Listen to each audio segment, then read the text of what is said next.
Est-ce que nous pouvons acclamer le Seigneur?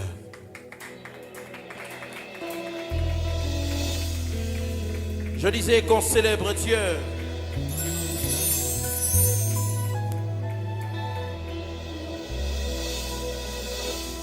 Homme de Dieu, c'est un plaisir de vous recevoir. Nous sommes avec l'homme de Dieu, le frère Fiston Badibanga. Un homme de Dieu puissant, un homme de Dieu rempli d'onction qui chante avec son cœur. Et je pense qu'on va partager un moment puissant dans la présence du Seigneur. Et souvent, j'aime quand, par votre voix qui bénit le peuple de Dieu, quand vous faites Masanka Apa Pulo Kraena Kuche Ele Hanuwewe Uyenani Kwetumba Shendelele. Come on, I'm with you. Musungiji Shalana Mushi Umibia Chena Biani Nebukole Shalana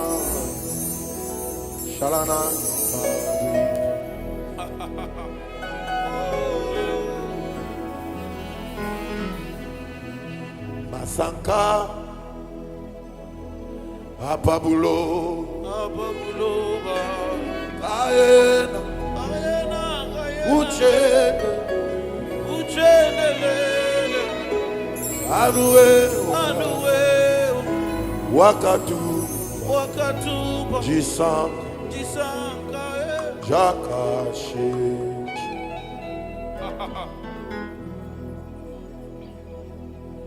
Panalwa kulufula Jesus la babibi Anuwewe Uyena ni Wetupa Chendelela yepo Kuchulu netu ya kimba ni banjelu musambwa Shendelela yepo Kuchulu netu ambanza Shendelela Kuchulu netu imbanza Hallelujah. Kuchulu netu shulanza Raba sora Ni banjelu ni bakelu ba Netu ambabulu mwa bibangu Netu ambanza Netu ambanza Netu ambanza Netu ambanza Mimufuala muzabi muto Hallelujah. Netu mwimba Musambu waku moyo Come on. Fikenga chani mema Idi shala pabuloba Kuchulu cha kuchila mwala Kuchulu kakwena makenga Kuchulu kakwena bulana Hallelujah. Kuchulu kakwena bushi Come on. Kuchulu kakwena ba depute Come on. Kuchulu kakwena ba ministre Oh, Raba sora bayana. Sabiwa Yepo wansa babukola bonsu Tetu bonsu kuchulu netu mwamba ni uchu wachishi Yes. Zambi wachishila Uchamba bapa buloba Buluma wachishila nsambo maka My God. Buluma wachishila Wachishila nzambi wanyo Watishila nzambi wanyo. Wachishila nzambi wanyo Nzambi wa banjelu. Wachishila nzambi wanyo Nzambi wanye. Nzambi wanye. Come on.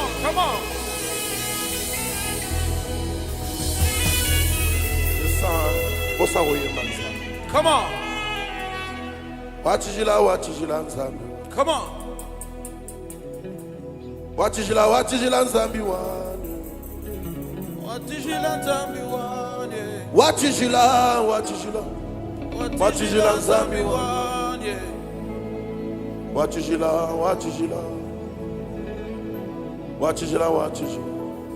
Wachishila nzambi Oh toi qui écoutes la prière Tous les hommes viendront à toi Oh toi qui écoutes la prière Tous les hommes viendront à toi. Baya epana yo Yahweh. Lokokisa na mabobosi. Lo sabonde comme na Isaac. My God. Lo sabonde libange kokwe isabonya. Come on. Lo sabonde comme melanga. Yo sona soluka. Kana yebi kisi nanga lo sabo. Kana yebi kotia te. Kotia nanga lo. Kana yebi kisi te. Kana yebi kisi te. Kisi nanga lo sabo. Kana yebi kisi te. Kisi nanga lo sabo. Yes. Lo sabo. Lo sabo e futaka. Lo sabo. Lo sabo e futaka. Lo sabo e futaka. Lo sabo e futaka. Yoga.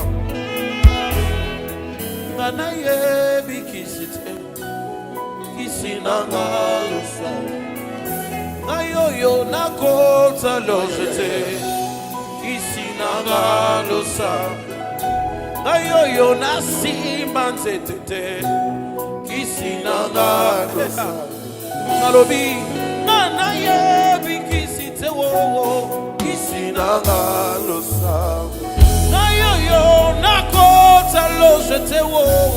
Kisinanga lo sabo. Come on.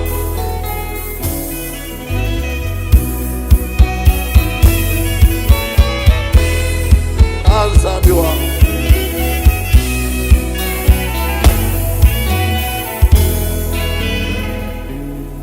Lo sabo, lo sabo, lo sabo.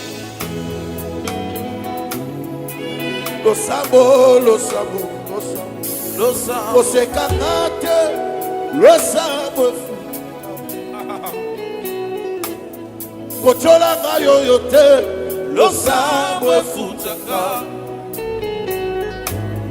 kofinga ngayo yote, Lo sabo e futaka.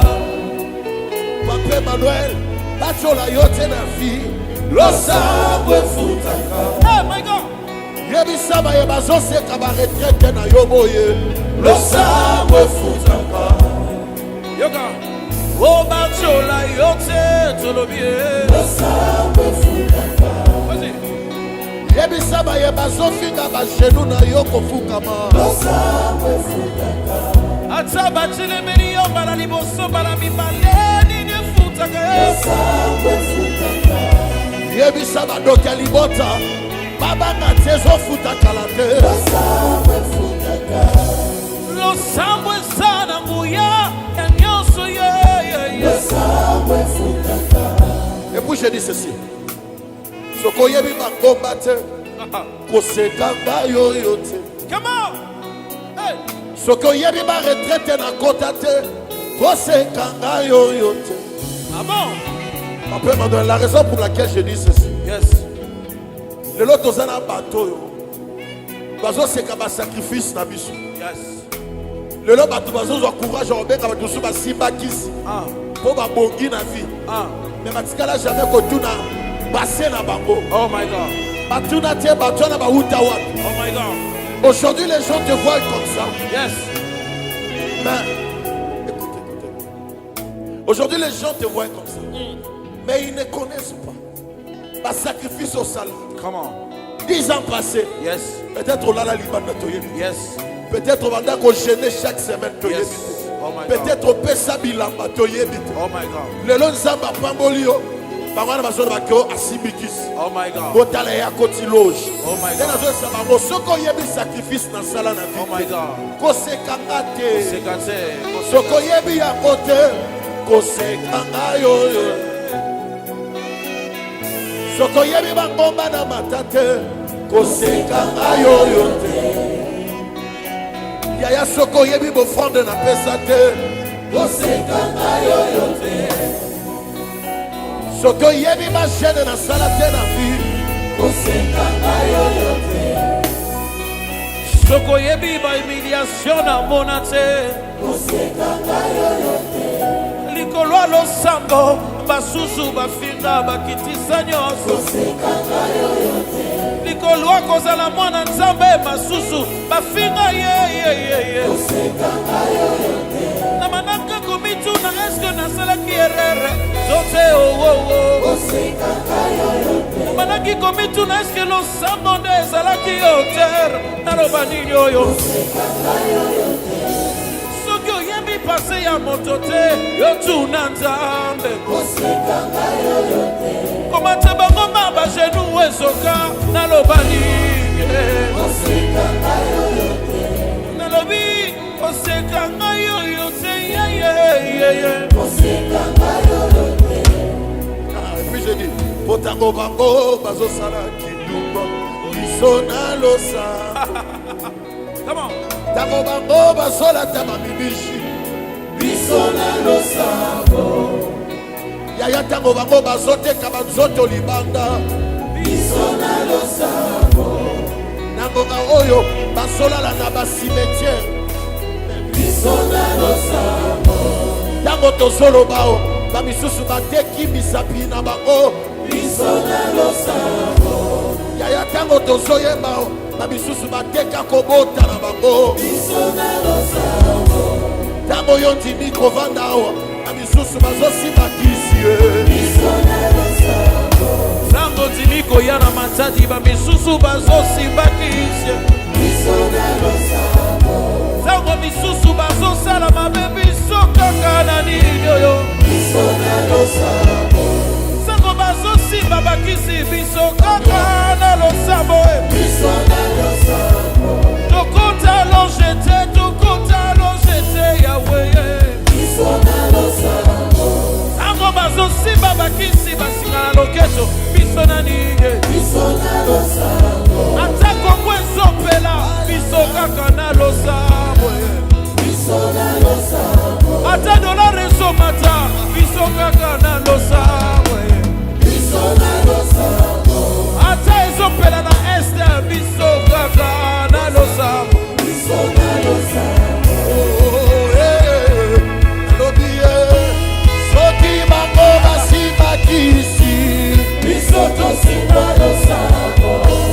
Soki bango basimba kisi bisoto simba losambo. Bazola kisanga kingo kina bango bisoto simba losambo. Soki bango bakota loje bisoto simba losambo. Soki bango basimba kisi bisoto simba losambo. Soki batia basinga na loketo bisoto simba losambo. Soki bango bakota bambashi bisoto simba losambo. Soki bango bazolala na basimetiere bato na butu bisoto simba losambo. Losambo efutaka losambo efutaka losambo efutaka. Tima ezofuta yo lelo tima zokambola yo lelo tima zosalela yo lelo ata eumeli ekofutaka losambo efutaka. Yaya losambo efutaka losambo efutaka. Sharaba hadarabada hadarabadabo orabadaba Sharaba hadarabadaba sarabaya inana manani abase urabadaba siarabe unana manana made abananga yeye abananga wo abananga wo abananga wo losamwe futaka wo losamwe futaka. Soki bango basimba kisi bisoto simba losambo. Soki bango bakota loje bisoto simba losambo. soki bango bakatisa mai mpona kozwa makasi soki bango basimba kisi wowowowo losambo efutaka botolanga nyonso losambo efutaka yibanga nyonso kasi losambo efutaka ape magani ngai ozomona o namoni pasi na vi na ngai come on uta bomwana na ngai oyo yo aboti balakisanga magi te yes ntango nga badibanga nazokola ozokola mama na ngai alakisanga ndako yanga te kasi depuis âge ya 4 ans abandaki komata bangomba mangengengenge eyebinga intendance mpe eyebinga bomba maluku mpe eyebinga nabandaki komata koluka nzambe me na ngonga wana nayebiki nanu nguya ya losambo yes na moma wana nayebaki nanu makasi ya losambo yes nzambe asali ngolu naki Afrique du Sud navandi na Afrique du Sud papa na mboka mopaya baboti na nga bazovanda wana Kinshasa namoni makambo ebele naleki na bamoma difficile bamoma nalala libanda bamoma nazangaki biloko ya kolia nazangaki ata bilamba kolata nazolata basentire toboka nazolata basapato ebeba wana nazolela na motema na misusu bazotalanga bazosekanga fiston badiba mokolo moko navandi na zole mokolo moko navandi na zole nazotuna nzambe motuna nini yango nga nasali mpo nasepela te baoyo babongi na vie eske okela bango na matière mosusu toni yango baoyo batombwama na vie nazotuna matière nini yango okelela bango na yango mpo yanga pasi oyo nazokoka te wana ntango nazolela jiseka yemba azoyebisanga alobi fiston badi banga nzambe akotombola fiston badi banga nzambe akopesa fiston badi banga nzambe akomema omosi natali entourage na nga namoni moto ya monene te natali pembeni na nga namoni moto ya mbongo te na mitunili nzambe ekokokisama ndenge nini nzambe ekosalema ndenge nini ekokisama ndenge nini ya mbonga yo kasi ntango navandi esika nazalaki nalobi baboti na ngai héritage moko batikelanga ezalaki losambo nalobi nakoluka nzambe na losambo nakoti na losambo nazoluka nzambe nga oyo ozomona wa papa nakanga banzala mpo naluka nzambe nazwa basapatu napesa mpo na nzambe ata bilamba nzoto napesa mpo na nzambe ata mbongo napesa mpo na mosala na ye lelo moninga natelemi na yo boye eza nango bavantire te eza accomplissement ya losambo nasala nayebisa nzambe boye vi na ngai kotikanga na suka awa te kutanisanga na bato ya minene bato oyo nzambe basala bakombo ndenge nazawa naza na papa Emmanuel aza parmi bato oyo nasala losambo nakutana na bango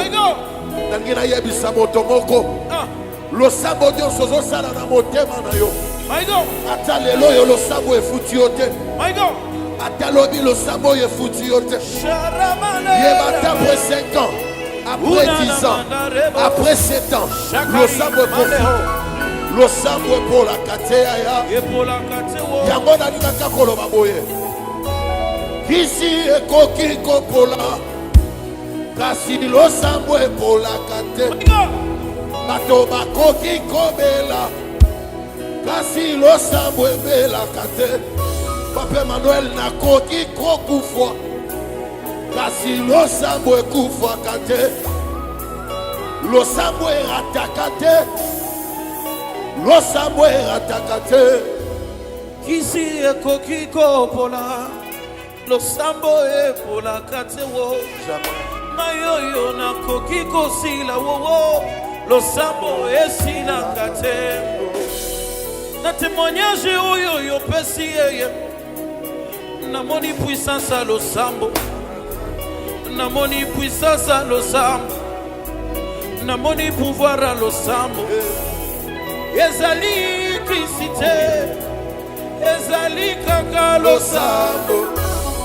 Ezali Christe, ezali kaka losambo.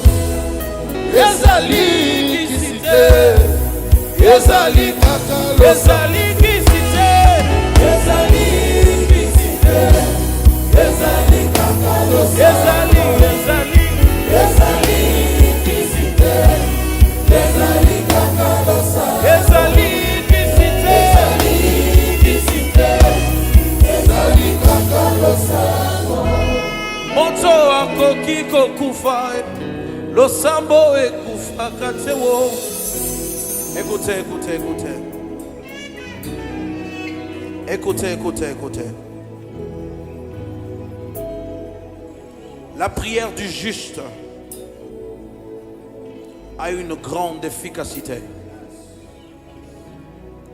La prière fervente du juste a une grande efficacité.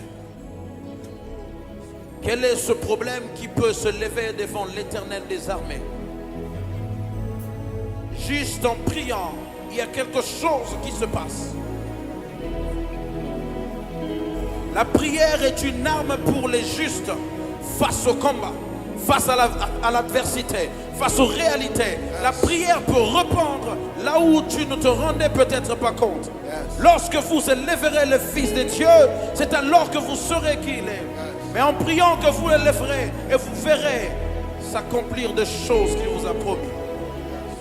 Aucune montagne, aucune tempête, aucune montagne, aucune tempête, aucun fleuve ne peut se lever devant l'Éternel des armées. Quelle que soit la puissance de l'eau, mais le soleil l'éteint. Quelle que soit la puissance du soleil, mais les nuages le cachent. Quelle que soit la puissance du nuage, le vent le dissipe. Oh my God, my God, my God. Mais il y a un homme qui a parlé à la mer, qui a parlé au vent, qui a parlé au nuage. Un homme dont le vent obéit, dont la mer obéit. Ce n'est que l'Éternel. Et c'est dans la prière qu'on peut ressentir sa présence.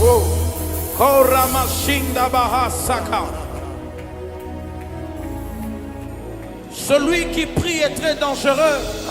Celui qui invoque l'Éternel est très dangereux. Et celui qui prie est un adorateur. C'est dans la prière qu'on trouve le besoin d'adorer le Seigneur. Car quand on adore le Maître, on a les genoux à terre. On a les genoux à terre. Et celui qui a les genoux à terre peut élever des choses élevées au-delà de son intelligence. C'est les genoux à terre qui peut ouvrir des choses. C'est les genoux à terre qui peut briser des choses. Écoutez, écoutez.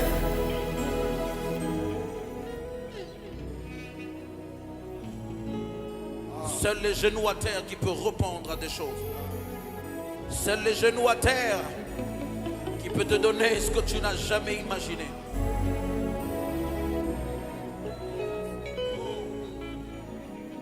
La prière du juste a une grande efficacité. Par cette onction, je m'unis avec l'onction de cet homme de Dieu. J'aimerais prier pour toi qui es malade, pour toi qui as un problème, pour cette personne dont les gens se sont rassemblés pour créer un problème sur toi. Seule la prière a une force pour dissiper cela au nom de Jésus. Que la puissance de Dieu qui est maintenant J'invoque les ciels et que tu reçoives cette puissance. Receive in the name of Jesus. Que Dieu réponde à tes besoins au nom de Jésus. J'ai vu des gens, hommes de Dieu, avoir des problèmes avec la justice, avec des preuves tangibles. À cause de la prière, cela a été effacé. J'ai vu des gens, hommes de Dieu, dont ils ont commis exactement des vrais problèmes, dont ils sont coupables, mais à cause de la grâce et de la prière, l'Éternel l'a effacé. Moi et toi, nous ne méritions pas d'être enfants de Dieu, mais c'est à cause de la grâce. Nous étions voués à l'échec, mais c'est à cause de la grâce. C'est pourquoi qui nous séparera de l'amour de Dieu? Ni la mort, ni la vie, ni les persécutions, ni les puissances. La prière du juste a une grande efficacité. Quelle que soit la durée de la nuit, quelle que soit la durée de la nuit, quelle que soit la durée de la nuit, quelle que soit la durée du problème, quelle que soit la puissance du problème, mais seule la prière peut te donner ce que tu as besoin comme réponse. Un adorateur, c'est un bon prieur.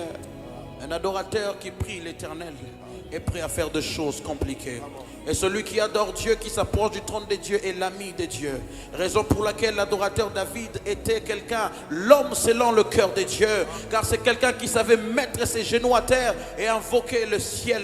Et je me souviens une forme de Dieu, il y avait quelque chose qui se passait entre le prophète de Baal et Élie le prophète. Il y a quelque chose qui s'est passé. Il y a quelque chose qui s'est passé. J'ai compris que la prière peut attirer le surnaturel. La prière peut donner la clé à des choses dont les hommes pensent être inimaginable. La prière peut provoquer le ciel. Et une chose, c'est que la prière peut changer la décision de Dieu.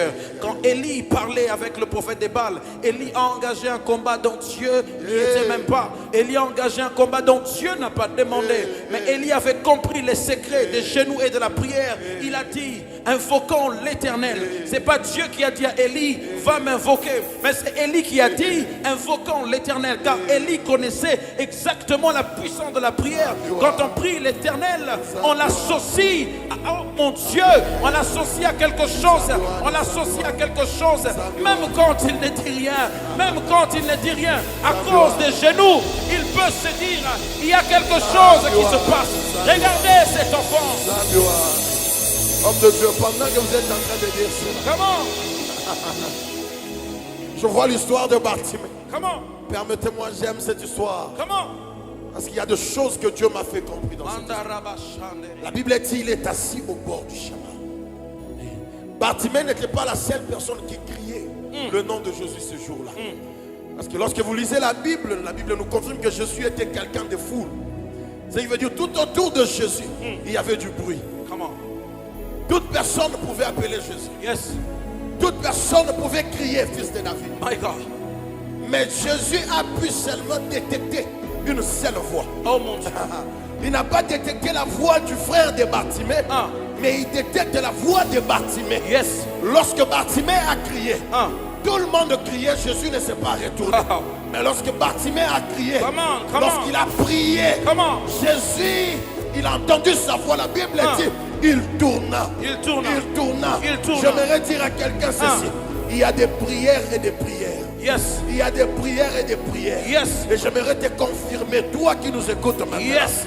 Dieu est au point de répondre à ta prière. Comment? Je ne sais pas qu'est-ce que tu traverses. Yes. Mais parce que tu l'as fait confiance. Yes. Parce que tu n'as plus quelqu'un d'autre pour te soutenir. Tu n'as que Jésus. Ce matin, cette nuit, ce soir, Jésus vient de donner la solution à ton problème. Bartimée a crié. Jésus se tourna. Parce qu'il était injuste. Sa prière était une prière de quelqu'un qui était humble devant Dieu. My God. Lorsque Jésus lui pose la question, My God. il n'a pas demandé à Jésus l'argent. My God. Mais il lui dit, fils de David, My God. aie pitié de moi. Aie pitié de moi. Aie pitié de moi. Aie pitié de moi. Parmi les caractères des adorateurs, Yes. l'humilité. Yes. l'humilité. Homme de Dieu, que Dieu te bénisse. Toi qui n'as jamais reçu Jésus-Christ comme Seigneur et Sauveur, l'homme de Dieu va faire cet appel au salut. Et tu vas prier avec cette personne qui n'a jamais reçu Jésus-Christ. Tu es là, prends juste ta main droite, touche ton cœur. Tu vas faire une prière simple, dis à Dieu, mon Père, me voici. Mon Père, reçois-moi dans ta maison. Oui, j'étais perdu. Mais aujourd'hui, je reviens vers toi. Accepte-moi comme ton enfant. Accepte-moi dans ta maison. Accepte-moi dans ta maison. Au nom de Jésus-Christ. Je veux marcher avec toi. Je veux parler avec toi. Je veux rester avec toi. Marcher dans tes principes. Obéir à ta parole. Toute ma vie. Jusqu'à ce que Shiloh revienne. Au nom de Jésus. Amen. Amen, c'était un temps béni dans la présence de Dieu avec l'homme de Dieu, le frère Fiston Badi Banga, et le choix parfait et réfléchi de l'éternel. Abonnez-vous massivement sur notre chaîne YouTube, que le Seigneur vous bénisse. Homme de Dieu, que Dieu vous bénisse, acclamons le Seigneur.